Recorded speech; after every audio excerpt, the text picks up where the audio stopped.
Sero baba kele kamale baba kele Sero baba nikedimbe weyo baba kele kamalemba. Greetings everyone and welcome to the 2016 African Sustainability Summit.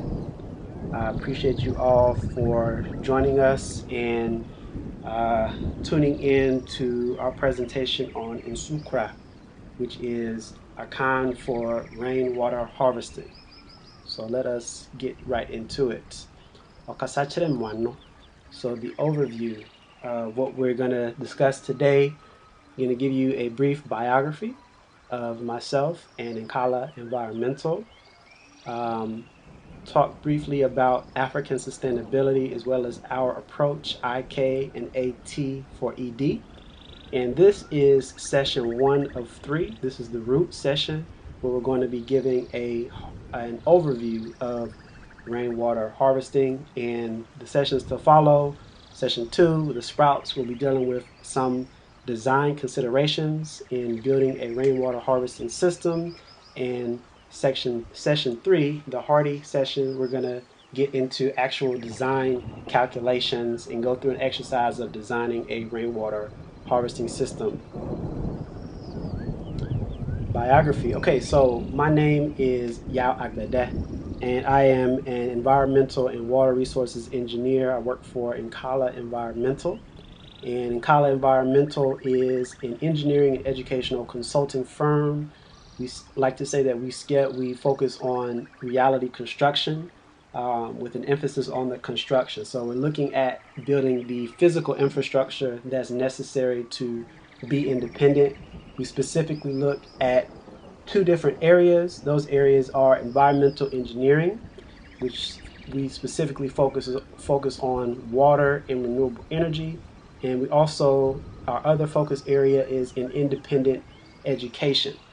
And so we take the model of apprenticeship in that we, in our traditions, our educational system was largely based on apprenticeship. So you knew what your mission in life was, and you would then, to get your education, go and apprentice with whatever profession that you were aspiring to become in. And so we offer online tutorials in science, engineering, mathematics, renewable energies, and so forth, in order to give you that apprenticeship experience to learn from those who actually do it.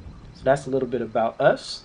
Let's go ahead and get into our presentation. This is the Sustainability Summit, the African Sustainability Summit. And sustainability is an important concept for us, but we have to, of course, realize that it's not a new concept for us. As African people, sustainability is built into our culture, it's built into our traditions.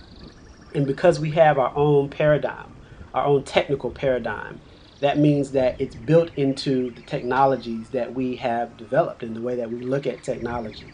So for our people, sustainability is a necessary reciprocity with the earth. And of course, there are many proverbs that speak to this concept. One proverb that I'll lift up briefly from the Congo: Dia kufensatu kokansi mwanki kulakami bonso nguluko, is eat, do not starve. However, do not eat like a pig either. And the wisdom in this proverb, of course, is multidimensional. And one dimension that we can look at is as it relates to sustainability, that the planet that we live on, the earth, has certain sources, natural sources of pollution, and she has natural sinks that can absorb that pollution. And our goal as Africans has always been to maintain the balance, not to pollute too much that the earth can't withstand. So that was a sustainability that was built into our culture. A lot of what we have to realize today is that what we're hearing is a lot of political speak, it's a lot of buzzwords, and it doesn't necessarily relate to reciprocity with the earth in the same way that when we say sustainability, it means. So today, sustainability means much just about the ability to sustain current habits and current consumption levels indefinitely.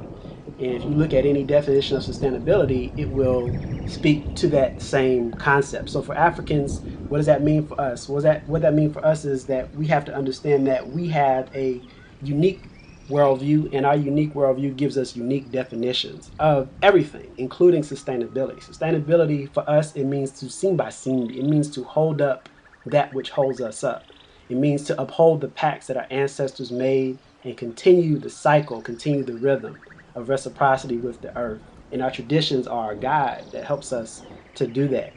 The Dikenga dia Congo that you see here on the screen, it represents, amongst many other things, our adherence to those ancient paths, our traditions, those ancient pacts with the earth that our ancestors made, and our ongoing commitment to the African way. And the thing about it is that it becomes a Pan-African expression. So I've given you proverbs and concepts from the Congo, but this is not at all something that's specific to the Congo. We can go to different African expressions and get the same idea expressed with this Dikenga dia Congo. And so we can look at other symbols from other African traditions, and not only do those symbols have a similar form and structure. You see the circle, the cyclical nation, the nature, the round nation, the intersection, crossroads. We see all of that here. So not only do these symbols resemble each other, but they have, of course, multidimensional meanings, as well as having this important reminder for us, this important symbolic meaning for us, that sustainability is to sustain our ways, is to sustain our culture and to sustain ourselves. Simply put, is to survive. So we say sustainability. What are we sustaining? At the most basic level, we have to sustain ourselves physically, and we have to sustain our culture. And so that sustainability becomes very important for us in not getting caught up in what other cultures and our enemies and all those type of peoples, what they're talking about in terms of sustainability, not getting caught up in those conversations, but having our own definitions and our own direction for that. And so that's what we're going to be focusing on in this presentation. When we're looking at rainwater harvesting, is how does that help to ensure the sustainability of African people and of African culture? How does that help us to survive? And so that's what the perspective that we want to take here. And what we're going to be doing in our approach today is we're going to be focusing on a specific scenario. So our scenario is one in which we are in Africa and we're living on a homestead in the bush. All right, so if you saw in the subtitle, roof water harvesting in the African bush. So we're living in the bush, we're off grid, right? We're in the motherland, and this is our context. So we're not, in America, we're not in Europe, Australia, any of these places. We can't just go to, on the internet and order some system and have it shipped to our door the next day, right? We have to think about it in a different way. So that's the perspective we're going to be taking. Our approach, Nkala Environmental's approach to engineering design is threefold. The first of which is indigenous knowledge, or IK, which of course is relying upon our traditions as a source, as a starting point, as a source of information, as a starting point of everything that we do. So we start with indigenous knowledge. The pictures here that you see in the background, these are artist renditions of one of the oldest African cities. This is the city of Menefa, which was established about 5,100 years ago. This is the city that united Upper and Lower Kemet. Originally it was known as Imbuhej because of the white, Imbuhej of course being the white walls. And it was because of the white surface of the Hut Ka Ptah, or the temple of the Ka of Ptah, which you see here. The artist here is rendering. This is the Hut Ka Ptah, the temple of the Ka of Ptah, the white walls. And when we talk about Ptah, the netter, Ptah is a netter of craftsmen, of artisans. He is an engineer of sorts. And so we take that aspect of what we do, starting from all the way back to those days and beyond. So that becomes a very important element for us. And this is the picture here in the inset. This is another artist rendering of the same city, and it's showing you a different perspective in that this city was actually built in the Nile River, built in the banks of the inner banks of the Nile River. And so one of the challenges that face the city is that, of course, yearly you have the inundation of the Nile, or the flooding of the Nile. And so what we have in the city of Menefer 5,100 years ago was the world's first hydraulic engineering structure. This is a dam that was built around the city in order to protect the city from the floodwaters. This is the first water quantity engineering control device that was established on a large scale that African people developed. So what we're talking about is a very, very, very old tradition of understanding water as water engineers, water engineering, and that's what our starting point is, and that's where we're basing everything that we do from that ancient tradition. So that's indigenous knowledge. From indigenous knowledge, we have the idea of appropriate technology. Appropriate technology is just that, technology that's appropriate.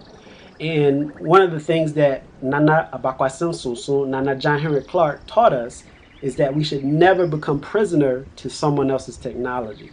And so the idea of appropriate technology is that we have to use technologies that are appropriate for our context, the context that we find ourselves in, or the context that we want to find ourselves in.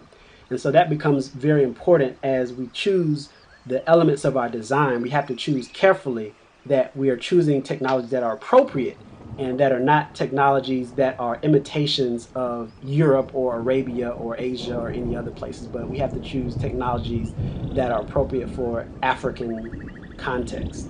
And lastly, we have endogenous development that, of course, we're building for our people, and we're not just building for building's sake.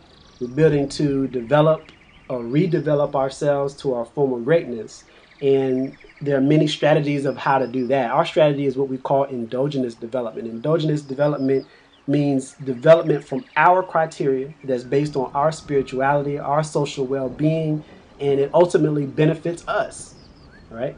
And so we're not looking to take money from people who will give us money in exchange for control over us, or who will give us a little bit of money now in exchange for a lifetime of repaying them and enriching them. We're looking at development that is for us, by us, benefits us, input, throughput, output, every way you can look at it. So that's what we're talking about. We talk about endogenous development, rather.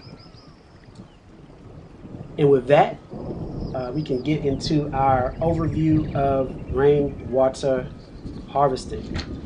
We look at the map of Africa here, and we see some of the major rivers. And one of the things that our scholars and our elders have taught us is that civilization is tied to water. That we can look at any of these bodies of water, and we should immediately be able to recognize the groups that are associated with those waters. We see the Volta River, we think the Akan. We see the Nile, we think ancient Nubian, ancient Kemetic civilization. We see the Congo River, we think about the Bokongo, so on and so forth. Civilization is tied to water.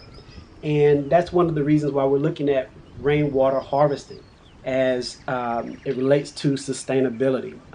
That's one of the most, water being one of the most basic fundamental needs of civilization and needs for sustainability.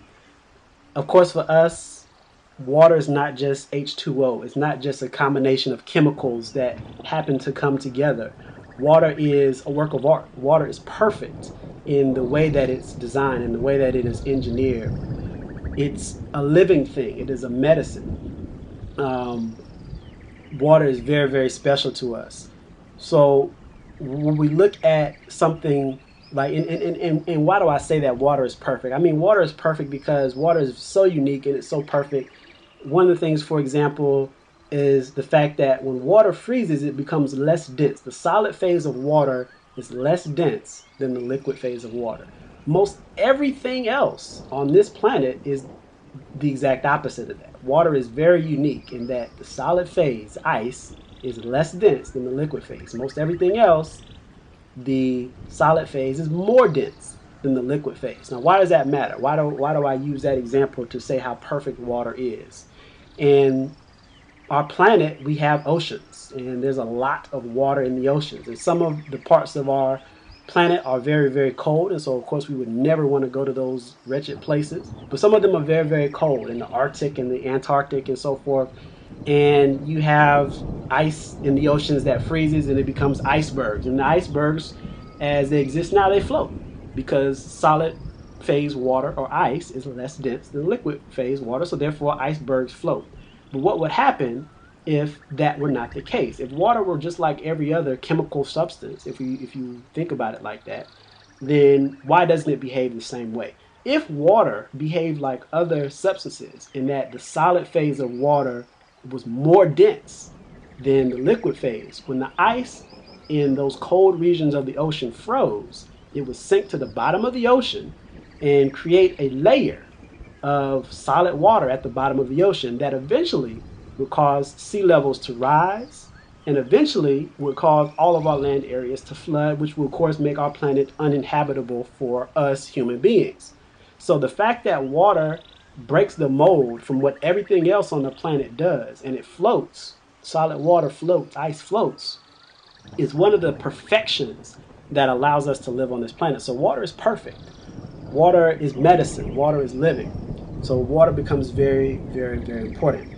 When we talk about water resources engineering, and that is what we mean by that, environmental engineering and water resources engineering, the set of engineering technologies that allow us to maintain ma'at with the earth. This is how we help to make sure that we don't overpollute beyond our share. We don't use too many resources beyond our share. So water resources engineering does that within the context of water. And what water resources engineers like myself, they're not many like myself, but what people like me do is we look at two categories of engineering as it relates to water. We look at water quality and we look at water quantity. And so rainwater harvesting deals mainly in the realm of water quantity. All right. To a small extent, it deals with water quality, but mostly it deals with water quantity. So what does water quantity do? Water quantity deals in a big sense with flooding or drought, the two extremes. But water quantity also deals with things such as erosion. Having large quantities of rainwater runoff causes erosion, and if, again, since our context, we're living in the bush, our roads are dirt roads. Erosion destroys dirt roads, if the roads don't have proper drainage. And so being able to control or manage the quantity of water that is running off into your watershed, into your region, is very important for understanding the idea of water quality. So that's what rainwater. That's one of the things that rainwater harvesting is good for. When you think about, again, the same idea, your house is not isolated, your land is not isolated. You are part of a larger watershed. You can think about it as a natural community where all of the rainfall that falls in your area, it concentrates into a single outlet point, a river or something like that. It's a watershed. And so you become a part of that watershed, and watersheds, of course, transcend political boundaries and all those kind of things. And so rainwater harvesting is one of the things that helps you to become a manager of your watershed. Right?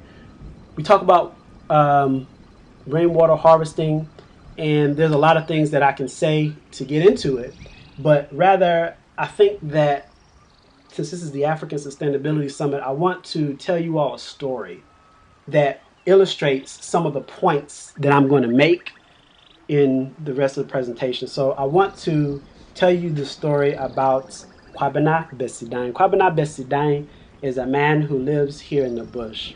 He lives in the rural areas of Africa. He's away from the big cities, the big wannabe European cities, and he's living in the bush and he's living the life. He's a technical-minded person, and so he lives off-grid to some extent.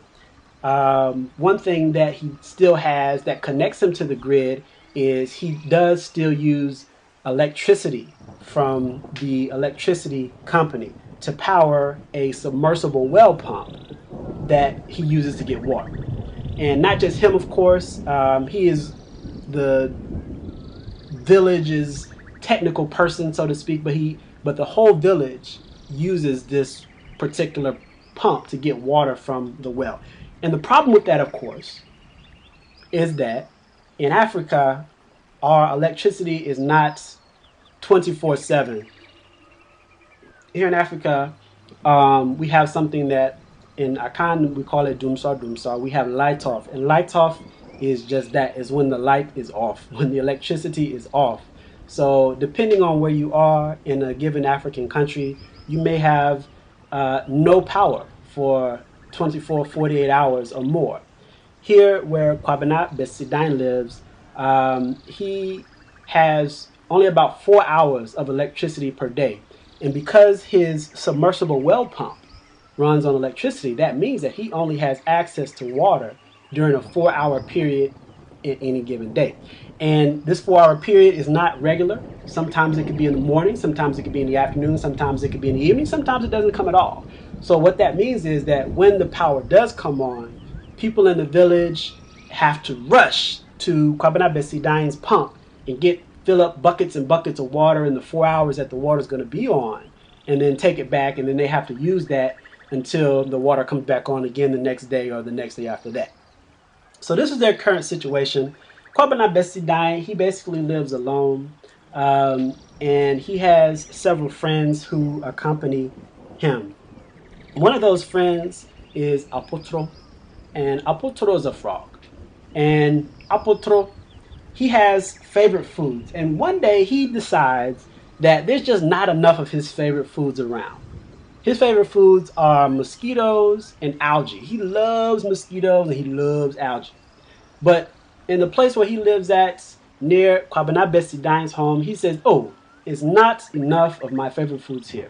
So he comes up with a plan to increase the amount of his favorite food, to increase the amount of mosquitoes and the amount of algae in the area, so that him and the rest of the nation of frogs will have plenty of food to eat. So Apotro goes to Okusie, and Okusie is the ground rat.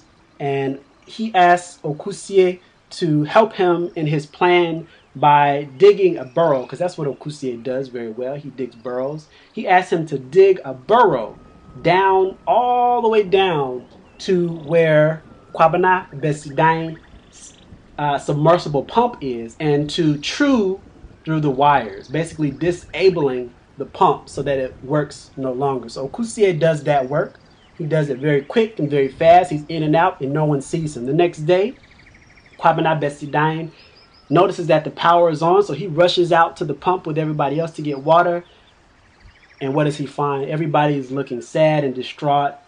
They don't know what's going on.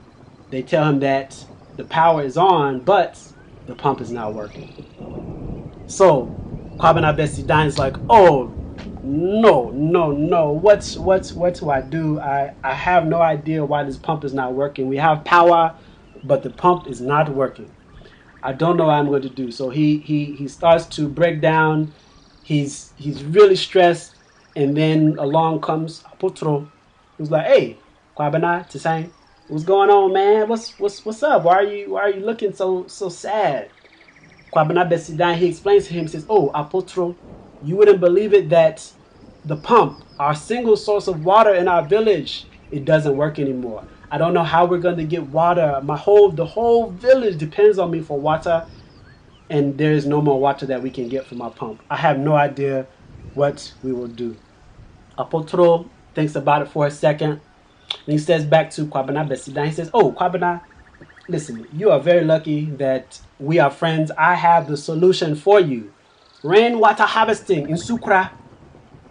Nsukora is what you need to solve your problems. Kwabena Besidine looks at him and is like, oh, okay, rainwater harvesting. I'm vaguely familiar with it. I'm not sure how it works. I don't know how I might be able to do that. And oh, Apotro says to him, listen, today is your lucky day. Not only are you so lucky to be friends with me, but I just also happen to know exactly how to design and build rainwater harvesting systems. Listen, Kwabena, Apotro, I will solve all of your problems. I will save the village. You all will make me the chief because I will make sure that there's a plentiful supply of water for everyone to drink. And so with that, Kwabena Besidain and the rest of the people in the village are very excited. They're very happy to hear what Apotro said that he would do. Kwabena Besidain is like, oh, Apotro, you have solved all of my problems. Please tell me, what can I pay you for this rainwater harvesting system? And Apotro responds to him that, oh, listen, you are my friend. How can I charge you for something like this? You are in your time of need. Please, Kwabena, don't insult me. Listen, I will do this for you because we are friends. And this is what friends do for each other. So with that, Apotro sets off to build the rainwater harvesting system and to show Kwabena Besidain exactly what he needs to do in order to build the system. Okay, so the first thing Kwabena Besidain asked is that, okay, Apotro, where should we do our rainwater harvesting system? Where should we catch the rainwater from? I have, in my homestead here, I have several buildings. I have a building that has a metal roof. I have a building here that has a hard, oh, no. So Apotro interrupts us. Listen, those hard roofs is no good. What you need, my friend, is a good old thatch roof. Something that has grass or other organic matter. That's what you need. That's the roof that you need to use to catch the rainwater. And Kwabena says, okay, are you sure? He says, yes. Listen, do you know how to build the rainwater harvesting? Kwabena shakes his head. He's like, all right. So that's why you should listen to me, Apotro. So you will use this house here. This is the perfect house. It has a thatched roof. And this is what you'll use to catch the rainwater. And so they decide that they will use the house with the thatched roof as the house to catch the rainwater. Next, Apotro tells Kwabena Besidain that he will need a rainwater barrel. So Kwabena interjects, okay, so I need to go get a polytank. No. Listen, Kwabena Besidain, you don't know anything. Listen, you are so lucky that you know me, Apotro, to keep you straight. You don't need a polytank. You don't need anything like that. What you need is a good tank that is open. Okay, it needs to be open so that it gets lots of fresh air and sunshine. Listen, if it was a plant, right, and you had it closed up in the dark, would it be doing well? So Kwabena looks at him and thinks for a second, and then of course Apotro interrupts him. He says, no, it would not do well. What you need is a tank that's open, okay? And you don't need a big tank. You need a small tank, okay? So make sure you don't get a tank that's too big. Get a tank that's nice and small, okay? And then we'll go from there. And so with that, Apotro sets up a basic rainwater harvesting system where he's collecting water from the thatch roof into a couple of 55-gallon drums. So a few days later, there's a nice and big rainfall, and both of the rainwater harvesting barrels fill up. But Kwabena Besidain notices that the water is very murky, and there looks to be some type of small insects swimming around in the water. And he thinks to himself, I want to drink that. So he goes to Apotro. He says, listen, Apotro, your rainwater harvesting system worked, but there's two things. One, that the rainwater barrels were too small, and so a lot of water just overflowed, and we lost it. We didn't get a chance to capture any of that water. It just turned into mud.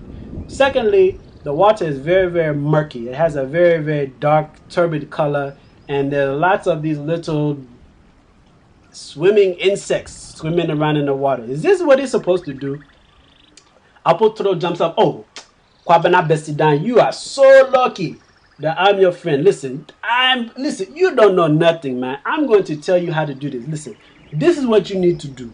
Okay, the reason that you have the problem with the murky water is because you haven't captured the overflow properly. So this is what you have to do. The water's gonna overflow, but you don't want it just to overflow and then just to go off into the land and evaporate. No, that's wasteful. That's European, man. We're Africans. We have to conserve. So what you should do is you should dig holes around your rainwater barrels such that when it rains and when the tank overflows, the water will pond next to your rainwater barrels. But you don't want the water to go into the ground. So you want to make sure that you line these holes with clay so that the water will sit there for days and days and days and days after the rainfall. That's how you save water. This is for your ancestors, man. You're in Africa, you're supposed to know this is for the ancestors. So you want the water to pond. And once you let the water pond, that will solve the problems with the turbidity, with the dark color of your water. Okay, listen. Now, the second thing, the things swimming around in your water. The reason that you have these things swimming around in your water is because the gutters that you use to catch the rainwater, they have too much slope. They have way too much slope. When you have too much slope, then what it does is all of these microorganisms, it pushes them into the water because the water's going too fast. So what you have to do is you have to make your gutters flat. They need to be flat. Okay? They need to be completely flat is what you need to do. And this will solve your two problems. So if you implement these design changes, everything will be perfect and you'll love it. Okay? All right, I'm out. And so with that, Kwabena and Apatu does exactly as Apatu instructs him to do.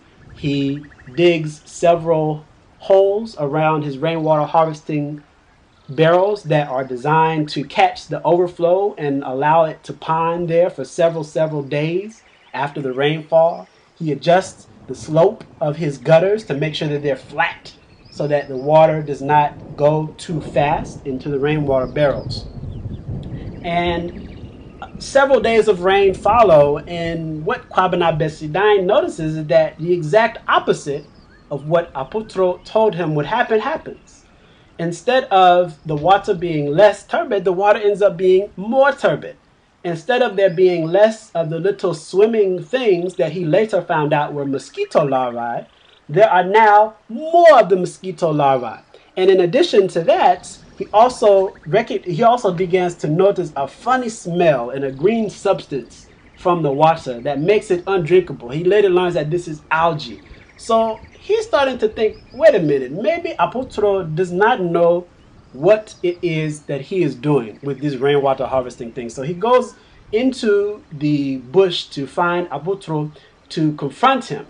And when he walks up, he hears Apatu talking loudly to a group of his Apatu or his frog friends. And he's like, oh, what a fool! Kwabena and Apatu is such an idiot. I can't believe he fell for the trick. How he has helped us. He has helped the frog kingdom so much. You all see it. You see it. He has increased the population of mosquitoes tenfold. Tenfold, I tell you. Algae is, it's so delicious. It has the best algae growing in his rainwater harvesting. But he has no idea that it's all because of me, Apatu, that I have saved single-handedly. I have single-handedly saved the entire frog kingdom. You all should make me your leader. You should make me Ohene, Apatu Hene, Apatu Hene me. Aha.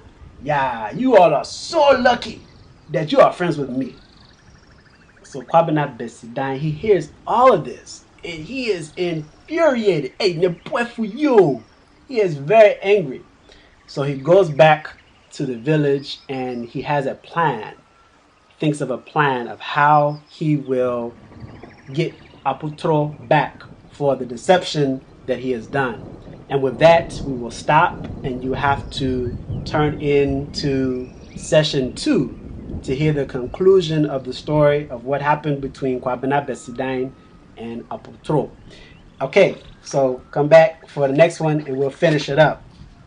And what we want to do now is continue to get into rainwater harvesting. So let us do just that. Okay, so rainwater harvesting. Yeah, I know you're mad because I didn't finish the story, but that's right. That's all right. Bet you'll turn into session 2 though. All right, rainwater harvesting. It's a very simple concept. All right, it's a very simple concept.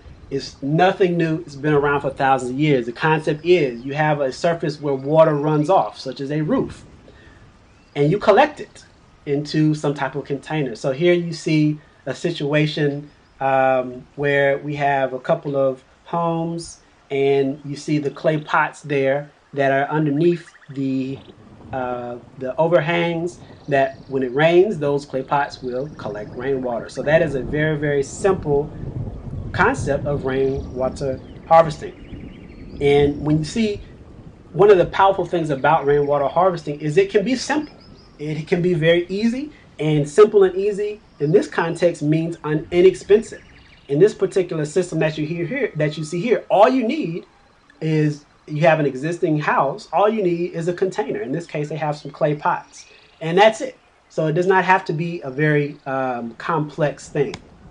Here is another simple idea, showing you that the same idea, taking it a step further. Here they have a larger ferrous cement, or it looks like it's a cement plastered brick tank.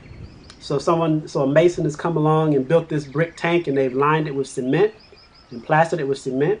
And you see here they have a gutter system that conveys the rainwater from the roof. So instead of just it falling directly onto one spot, it conveys all of the rainwater and deposits it into this catchment, into this tank here.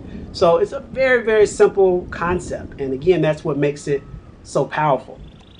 But by the same token, we can make it just as complex as we want. So here's a large rainwater harvesting system. It has advanced filtration system. It has a submersible pump with a level indicator float to automatically shut on and off. It has an overflow valve that's piped to the existing stormwater system. And you see it gets a little more complicated. But behind all of the gadgets and the mechanisms and all that, it's still the same concept. We are catching water from a hard surface. In many cases, it's a roof, and we are catching and storing that for use later on. Right? Now, when we talk about rainwater harvesting, there are different categories of rainwater harvesting. Most of us think of roof water harvesting as synonymous with rainwater harvesting, but that's actually just one category of rainwater harvesting. We also have groundwater recharge catchments, and we also have open water reservoirs and ground catchments. And those are other categories of rainwater harvesting that we'll look at briefly, but today we're going to actually just be focusing on roof water harvesting. So groundwater recharge, the idea here is you have a groundwater table. That is, you have water in the ground. And this is what we use when you have well water or springs. They're based on groundwater. In some places, though, if you have an over withdrawal of the groundwater, that is, let's say you have too many people who are pumping water out of wells, then the groundwater table will start to lower, which means that in order to get that water, you have to dig deeper and deeper and deeper into the ground. One solution to that is a form of rainwater harvesting that we call groundwater recharge. And the idea is that when it rains, there are structures that are put in place, such as these contours that you see here, or these bunds that you see here, that are put on a slope, such as this one. And it will, instead of the rain running off and going wherever it goes, these structures basically serve as check dams, and they stop the rainwater from running off and force it to infiltrate back into the ground, and thus it increases the water table. This is a location in Ethiopia, and this is kind of, you can think about it as the before picture. So this is when these contours were first installed. This is what it looked like. And after a short period of time of groundwater recharge, this is what happened. So the greenery of the system was restored. This particular location served several villages. There was a single well that served several villages that was already deep, but because the water level was falling, they continued to have to make the well deeper and deeper and deeper and deeper just to get a little bit of water. But they successfully employed groundwater recharge, rainwater harvesting, and they were able to restore agriculture and the water table. So this is another form of rainwater harvesting that exists. Another form of rainwater harvesting is open water reservoir harvesting. And this is either natural depressions in the earth or artificial human-made depressions in the earth that when it rains, they capture water. So the thing that differentiates this from a lake or a pond is that most lakes or ponds are fed by streams. And so this is a situation where we have a lake or a pond that's specifically built or specifically used to catch rainwater, right? And how do we build artificial ponds in our context if we're living in the bush? Well, you better get a shovel, all right, because that's going to be hard work. Well, actually, no, we wouldn't do it with the shovel. We would use animal labor. We use oxen. Because in our context, when we live in the bush, we might not have access to excavators, or those things might be very expensive to get them to our location. So we have to, again, go back to our indigenous knowledge. We have to use that animal power, and that human power as well. And that becomes very important. All right, so those are other forms of rainwater harvesting. But again, like I said, what we're talking about is roof water harvesting. And in the picture you see here, these are the basic components of a roof water harvesting system. That is the roof, the gutter system, the cistern or the rainwater harvesting barrel, a roof washer, and an overflow system. Right? Basic components of a rainwater harvesting system. So what we want to do now is briefly go through each of those components. So the first component is the roof. All right, and when we look at the roof, the area of the roof determines to a good extent how much rainwater we can capture. The area that we look at is what we call the projected roof area. So in this picture, you see this is a sloped roof, double sloped roof here, and you have it's 4 meters by 8 meters on each side. Well, that 4 meter dimension really doesn't matter, right? In determining the area that the roof can capture, we actually only look at that projected roof area, which is the 6 meters by 8 meters. It's the footprint or the shadow of the roof at noon that gives us the actual area. So the wider your roof, the more you can capture, okay? So in this sense, having a multi-story building, having 2-3-story houses, it doesn't help you in terms of rainwater harvesting, because all you're doing is you're increasing the amount of people who live in your house, but you're not increasing your roof area. So rainwater harvesting, it becomes more beneficial to build outward instead of upward. All right? And again, if you're in our context, if you're living in a rural area, if you're living in the bush, that's probably not a problem. Now, one of the things that Apatu did in our story is he insisted that a thatch roof was the best roof to build, which of course, hopefully you all recognize that no, that was not the best roof to build, because you see exactly what happened. Thatch roofs, green roofs, roofs made out of other organic material like bamboo, things like that, are not good for rainwater harvesting. One, because the runoff coefficient is very low. You don't get a lot of rain that's going to run off, because a lot of it will be absorbed by that material. And two, those materials have high levels of organics in there. And that organic matter, when it gets into your water, it makes it such that if you were using the water for drinking, now you have to do more treatment to make it drinkable. And it also increases the chance that you will have visitors to start to grow in your water. So in terms of the roof, it's a specific type of roof that you need. You need a hard roof. You need a metal roof, a tile roof, something like that. Those are probably the best types of roofs to use. Storage. So the storage is it is the most expensive component of your system. Depending on how you design your system, and we'll talk about design considerations in section 2, it determines how big or how small you go on your tank. But regardless of that, that's probably going to be your biggest cost in a rainwater harvesting system. And again, unlike Apotro, who insisted that they have an open top tank, that's an absolute no-no for rainwater harvesting, because just as happens in our stories, when you have an open top roof, that makes it very easy for mosquitoes to form. We'll talk a lot about mosquitoes in our following sessions, but just know that your storage tank should be closed, not only to the atmosphere, but also it should not receive light. So that's another important factor for curbing the growth of algae. Algae needs nutrients and light to grow. All right, nutrients is going to be very difficult not to have those be in your water tank, but what you can do is you can keep it dark. And so that's another consideration in a rainwater harvesting system.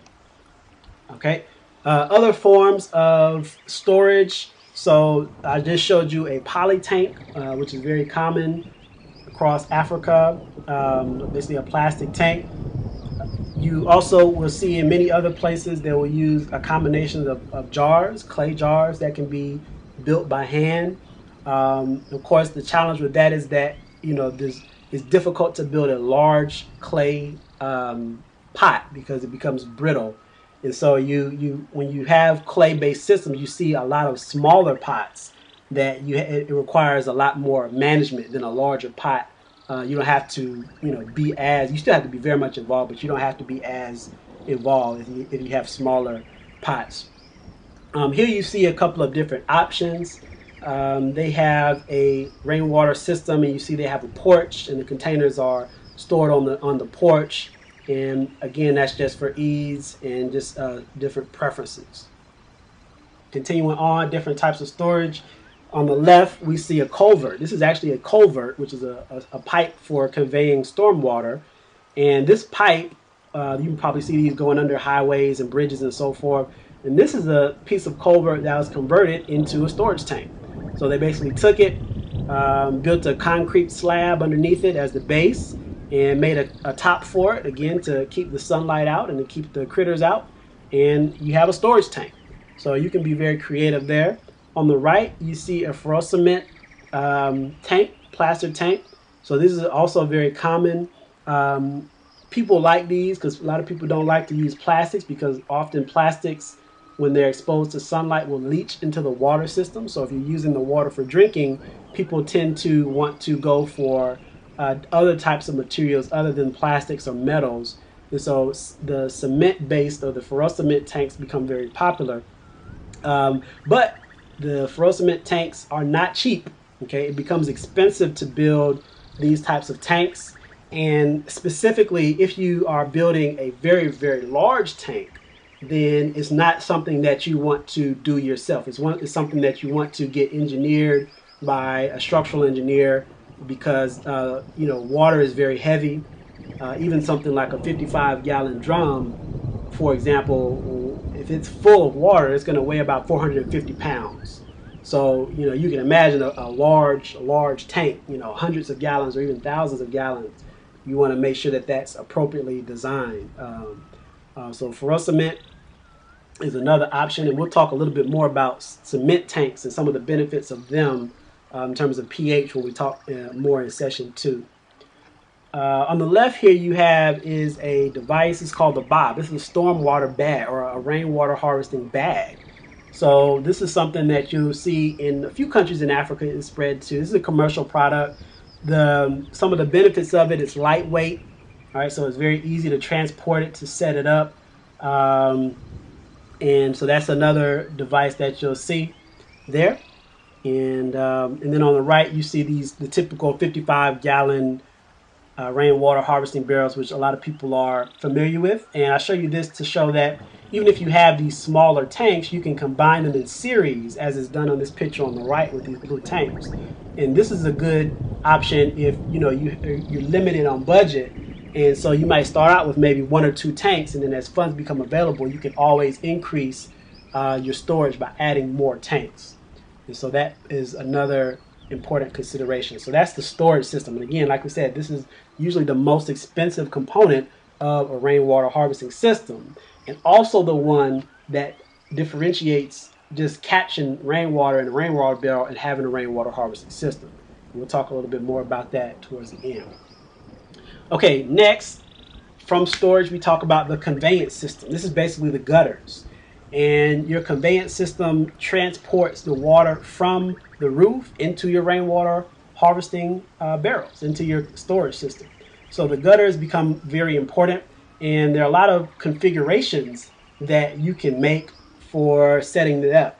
And you see in this picture here, they have a dual storage tanks, but they have a single downspout. And what they have is flexible joints that allow them to connect that gutter to the first storage tank. And when it fills up, they can reposition it into the second storage tank. So that way they can double their storage. Another consideration here that relates to the conveyance system is the overflow system. So at the bottom of this picture, you see this brick line or this tiled line channel. And the purpose of that is that, it's like, depending on how your rainwater harvesting system is designed, it's likely that in any given rain event, it's going to fill up your rainwater barrel and overflow.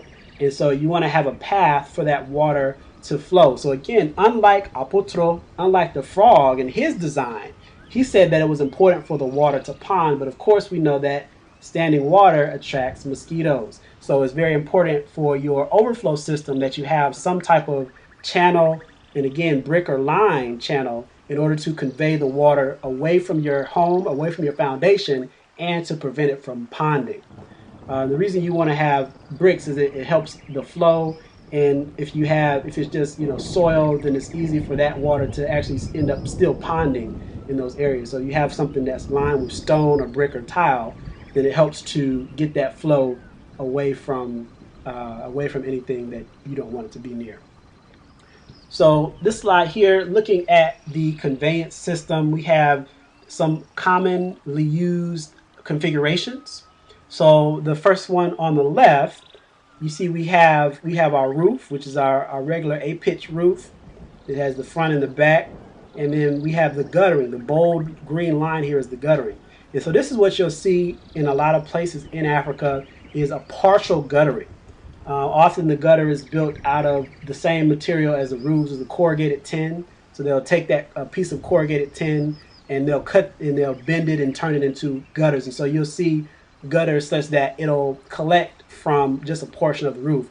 And when you do that, the only area that is being captured, the only projected area of the roof is this area. So if you can see the outline of my mouse here, this is the only area that is actually catching water. So even though you have this entire roof area, because of the configuration of the gutters, the conveyance system, you reduce your actual projected roof area, and so it makes it smaller. And so this is, again, a very simple system, and you'll see this used a lot. Another type of design here is you have the full length of the roof being guttered. And what that does is this is the back of the roof, that makes the projected area larger. So now you're catching water from this entire area. So if you can imagine rainwater is falling, being caught in these gutters, going this way, going into the tank, or coming this way and going into the tank. And so you're catching more rainwater now. In this system, you can have a larger tank, and that tank can last you longer. And what you see in the dotted line is this is a possible future system. So maybe you start with one side of your roof set up, you have one length of gutter, you have one rainwater barrel, and then as funds become available, you can outfit the opposite side with guttering and storage. And so this is another option that you'll see as well. Another option, because again we said that the storage, the rainwater tanks are usually the highest cost. Gutters are not very expensive. Another option, that rather than buying dual rainwater storage barrels, is to use a single barrel and just connect both sides of the guttering to that single area via downspouts. And what this does is it increases your roof area. So now you're catching water from this entire roof. Okay, you're catching water from both sides, and it's being piped into a single rainwater harvesting tank. And so it's a cheaper design than this one, and it gives you a higher yield of water. So you'll see that as well. Another option is, again, similar to this option here, is a phasing option, to where you have one tank for phase one, and then as funds become available, you outfit gutters to the opposite side, and you have a second tank for phase two, and then phase three is simply adding more storage. So you're just adding more tanks to increase the amount of storage that you can store. All right. So again, for rainwater harvesting, it's a matter of how long can this water last me. If I have a 55-gallon drum, it's not going to last you very long, depending on what you're using it for. If you're just using it for, watering your garden, you have a small garden, it may last you a couple of days. But if you're using it for household uses, for washing clothes or for drinking water or for washing dishes or cleaning parts of your house or whatever, that 1 gallon, that 55 gallons is not going to last you very long. And so in order to have a true functioning system that you can use most of the year or even all year round, you need a large level of storage. You need a large amount of storage. And again, that's where the cost comes up. So our final system is the preferred system. And this is not a pitch roof. This is not a double pitch roof. This is a single pitch roof. All right, so these are preferred because with this system, it's a single pitch roof, meaning it's not an A type of roof. And so it doesn't make that TP type of A shape. And so because of that, you only need guttering on one side of it. And so here, this is what we have here. So we have guttering on one side of the roof, and we're able to capture the entire roof area, the entire projected area with one side of guttering. And so let's say this is the back of our home, for example, we can capture rainwater, have our rainwater tank in the back. And rainwater tanks are not necessarily the prettiest thing, even though you can make them that if you put the work into them. But a poly tank, a black poly tank isn't necessarily the prettiest amenity in your house. So with this type of roof, you can put it in the back, or you can put it out of sight, so it's not necessarily in the middle of your nice beautiful landscape. So the conveyance system becomes very important. Finance depends a lot on what you can do. It's related to your storage tank and your guttering. Final component is the first flush system. And the idea behind the first flush system is another thing that Apatu intentionally did wrong in his design. And what that is that when Kwabena and Apatu noticed that there were mosquito larvae starting to grow in his tank, he said that what we need to do is we should decrease the slope, or basically make the conveyance system flat. And going back to conveyance systems, that's a bad idea, because the more flat you make your conveyance system, the more likely water is to pond in your gutters. And gutters are the type of thing, because they're out of sight, out of mind, they don't often get the maintenance that the other parts that are right in your face get. And so because of that, water can easily pond in your gutters if they're too flat, and ponding water attracts mosquitoes, which of course was Apatu's plan in the first place. All right. So one thing that you can do, in addition to having a closed tank to prevent nutrients and other types of things from getting into your tank, is this first flush system. The idea behind this is that it doesn't rain continuously. It may rain, and it may be a couple of days or a couple of weeks before your next rain. So then what happens in that meantime, those couple of weeks? Well, you have dust that's blowing, you have all types of insects and animals, birds, feces on the roof. You have all type of nasty stuff that you do not want in your rainwater harvesting system. So what do you do about that? You have a first flush system. And what the first flush system is it captures the first flush of rainwater before it goes into your tank. And so that water is then discarded, because the idea is that is going to be your most dirty water. That's the water that all of the dust and debris and bugs and all type of nutrients for mosquitoes and algae, instead of that getting washed into your tank, it gets diverted into your first flush system. And so here you see on the left, you see the basic idea behind the first flush system. So in this particular system, it's capturing a certain amount of water, it's screening it a little bit, and allowing the sediment and a lot of those nutrients and pollutants to settle to the bottom of the water. And when it reaches its maximum value or its design volume, then the cleanest water at the top is allowed to overflow into the tank. And so it diverts that first flush of dirty water and allows clean water to enter your tank from then on out. All right. Another option is a filtration system. So this is a filter that we've probably seen in our survival classes. Basic filter, gravel, sand, charcoal. And we have a fine screen here at the bottom to keep it all from falling into our tank.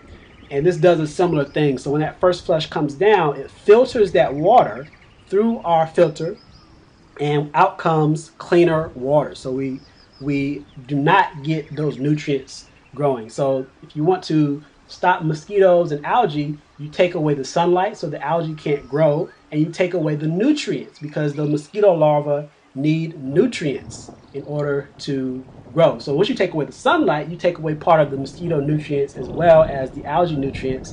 And when you use a first flush system, you also further reduce the nutrients in the system. So very important aspects of a true rainwater harvesting system, better than just collecting water, as it falls from the roof. All right, so let's look now at some of the common rural water supply techniques and how rainwater harvesting compares to them. And what you see immediately is that rainwater harvesting is a much more direct technology. That rain falls from the sky, it lands on the roof, goes through your gutters into your tank, and there you have it. There's your rainwater. It's ready for use or further treatment. Versus these other technologies that we see commonly in rural areas. We see use of boreholes if you can afford them, collecting water from springs or collecting water from rivers. You see there's much more of a process that the water has to go through. A lot of it has to go to the ground, where although it is filtered, if it's groundwater, if it's surface water, it is collecting a lot of nutrients and pollutants that we then have to treat before we can, say, drink it. With rainwater harvesting, is less that. And so it's showing you that it's a much simpler technology, and it becomes what we call an appropriate technology because of that. It doesn't require a lot of technology. So, in a palm nut shell, we can say about rainwater harvesting, it collects only the rain falling on the available roof. So this is the projected roof area. Rainwater harvesting requires a suitable roof type, so we need a hard roof. It delivers water directly to the house, without the need for carrying water. And of course, outside of extreme circumstances, there's nothing wrong with carrying water. That's an important social and cultural aspect that African people have. It builds character for children who carry the water and so on and so forth. But in extreme cases, when you have to walk miles and miles to get the water, it becomes a big burden. So rainwater harvesting removes that necessity of traveling such a long distance. Another thing about rainwater harvesting is you can do it anywhere. It doesn't matter what kind of topography or geology you live in. So for example, if you live in a mountainous area that's very rocky, it can be very difficult to have a borehole because you may not be able to reach water, or you may not be able to get to the rock if you have a lot of bedrock in the soil. So boreholes are largely dependent on your topography and your geology. Okay, same deal. If you're collecting water from a river, that is determined by your topography. If there's no river near where you live, then you're not going to be able to do that as easily. So rainwater harvesting doesn't matter where you're at, what the land is like, you can collect rainwater. So that's another benefit of it. It's a household technology. And so you don't have to get into complicated community, systems, and you don't have to worry about taxing people and politics and all that kind of stuff. It's a household technology. And finally, it gives chemically clean and low biological risk water. So you don't have a lot of chemicals that you have to put into the water just to make it usable. It's not a lot of bacterial contamination or risk for that as compared to, say, getting water from a river, especially nowadays. And so it's a really good technology for that.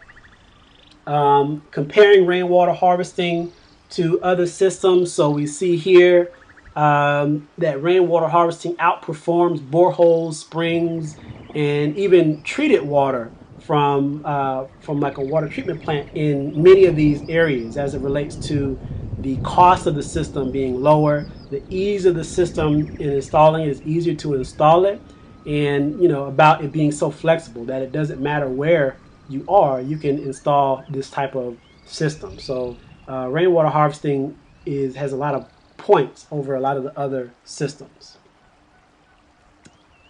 All right, so let's summarize and get you some talking points. So let's say this is session 1 and you don't plan on looking at any other sessions, you just want to know a little bit about rainwater harvesting. So let's give you some talking points that you can take away and talk to other Africans about rainwater harvesting. So first off, what is rainwater harvesting?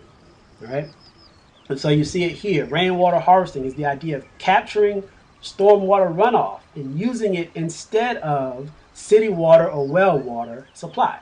And typically you catch it on the roof and you store it in a cistern. All right. So that's rainwater harvesting.